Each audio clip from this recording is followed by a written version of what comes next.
Today I'm going to show you this really cool flower box. Make sure you get one that's magnetic.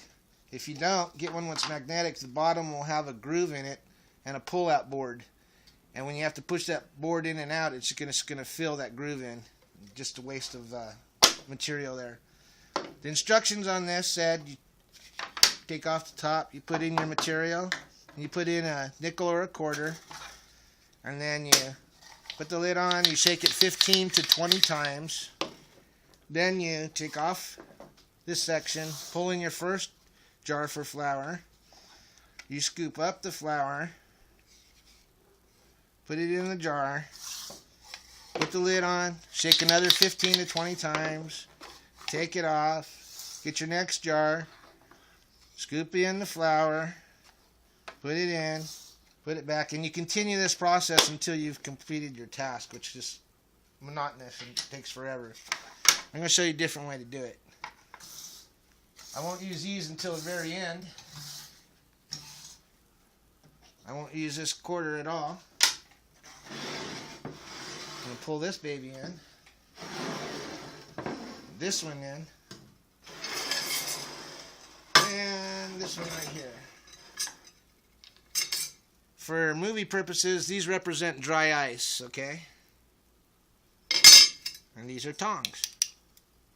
So, the dry ice method I saw in another YouTube video, don't remember which one it was, so hats off to them because it works great. And I'll show you the portion what I've changed. Is instead of putting X amount of medicine and putting a coin in here and doing this 15 to 20 shakes for each level of flour, take your dry ice and you put it in your flour box. Then you take a scoop of your medicine and put it in here. Then you put your lid on. Okay. You take your bottom off and you let this set for about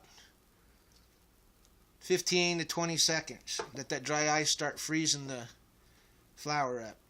Then what you do, instead of going all those shakes in individual, I go 1, 2, 3, 4, 5. 1, 2, 3, 4, 5. 1, 2, 3, 4, 5. 1, 2, 3, 4, 5. 1, 2, 3, 4, 5.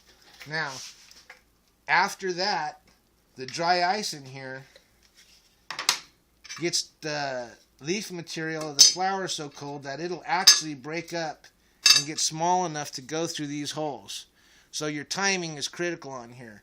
If you actually use the dry ice method and did it the old way, you can't even get to level 3 or 4 because all the leaves are starting to break up so small from the dry ice they fit through and your flour comes out all green. So timing is important. So after you get done with your last shake, you can just pour all this over into this dish, which can go to edibles. Then you put your dry ice back in. You take another scoop of your medicine, put it in, put the lid on. You don't even really need to do the bottom, but I do just in case anything falls.